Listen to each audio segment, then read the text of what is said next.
नमस्कार ज्योतिष मित्रों, आप सभी का मात्र कृपा संस्कार यूट्यूब चैनल में हार्दिक स्वागत है।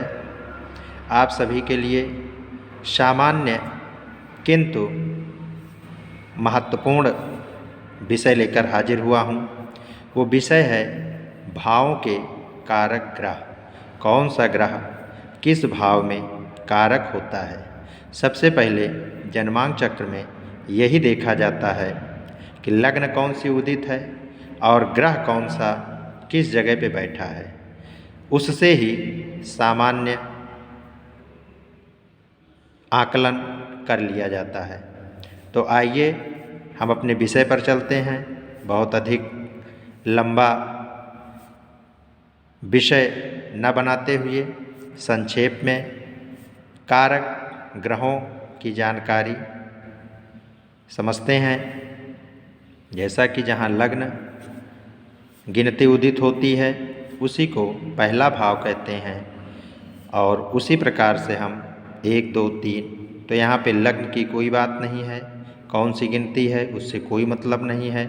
यहाँ पर आपको ध्यान देना है कि पहले भाव में सूर्य कारक होता है, दूसरे भाव में गुरु कारक होता है, तीसरे भाव में मंगल कारक होता है, चतुर्थ भाव में चंद्रमा कारक होता है, पंचम भाव में गुरु कारक होता है और षष्ठम भाव में मंगल शनि कारक होता है, सप्तम भाव में शुक्र कारक होता है, अष्टम भाव में शनि कारक होता है, नवम भाव में बृहस्पति और सूर्य दोनों कारक होते हैं, दसम भाव में सूर्य, बुध, गुरु और शनि ये चारों ग्रह कारक होते हैं। एकादश भाव में बृहस्पति कारक होता है और पुनः द्वादश भाव में शनि ग्रह कारक होते हैं। ये रहा पहला सूत्र, पहला नियम कुंडली का अवलोकन करने के लिए। तो हम इसी से संबंधित एक और बात का ध्यान रखते हैं कि सामान्यतः कोई भी ग्रह अकेला फल देने में अत्यधिक समर्थ नहीं होता है।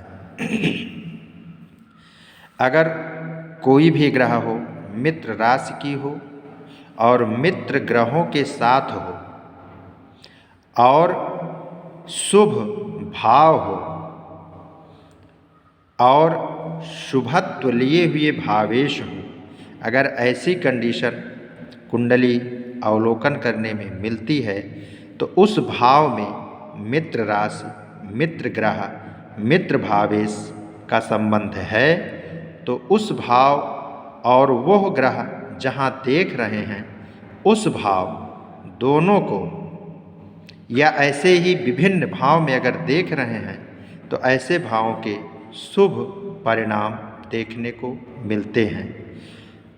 जैसा कि आप सभी को पुनः स्मरण करा देना चाहता हूँ कि बृहस्पति की 5वीं, 9वीं और 7वीं दृष्टि, या ऐसे समझ लीजिए 5वीं, 7वीं, 9वीं दृष्टि, जहाँ भी गुरु बैठता है वहाँ से 3 स्थान को देखता है, अर्थात 3 दृष्टि प्राप्त होती है। दूसरा फार्मूला है, दूसरा सूत्र है, शनि अपने स्थान से तीसरे, 7वें और 10वें देखता है। यही मंगल अपने स्थान से 7वें और 8वें देखता है। एक जगह और है जो चौथा स्थान है, अर्थात पुनः सुन लीजिए, मंगल चौथे, 7वें और 8वें स्थान को देखता है जिस भाव में वो बैठता है। जैसा कि इसी में एक और सूत्र है कि ये दुह स्थान 6, 8, 12 होते हैं। क्रूर राशि हो और क्रूर राशि के राशिपति हों तो यह सर्वोत्तम होता है। अब ऐसे ही हम एक सूत्र और आपको इसी कड़ी में बता देना चाहता हूँ कि सूर्य कहीं भी बैठा हो, भाव देखिए और उसके बाद गणना कीजिए। ज्योतिष तत्व के आधार पे मैं आपको बतला रहा हूँ कि सूर्य जहाँ भी बैठा हो, सूर्य से नवम या दसम भाव में पाप ग्रह, सूर्य जहाँ जिस भाव में बैठा हो वहाँ से नवम भाव या दसम भाव में पाप ग्रह हो तो पिता को, ध्यान से सुनिए, पिता को। दूसरा फार्मूला, चंद्रमा से चतुर्थ माता को, मंगल से तृतीय भाई को, बुध से चतुर्थ भाव में मामा को, गुरु से पंचम पुत्र संतान को, शुक्र से सप्तम स्त्री तथा शनि से अष्टम भाव में पापक ग्रह हों तो इन सभी कंडीशन में पापक ग्रहों को देखना है हमें।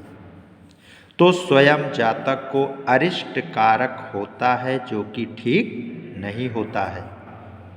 यदि उक्त भाव में शुभ ग्रह हो या शुभ राशि हो और उस राशि का जो स्वामी है वो शुभ स्थान में हो तो शुभता में वृद्धि कर देते हैं। इसी के साथ आपको वीडियो अच्छा लगता है तो शेयर करें, लाइक करें, सब्सक्राइब करें। धन्यवाद।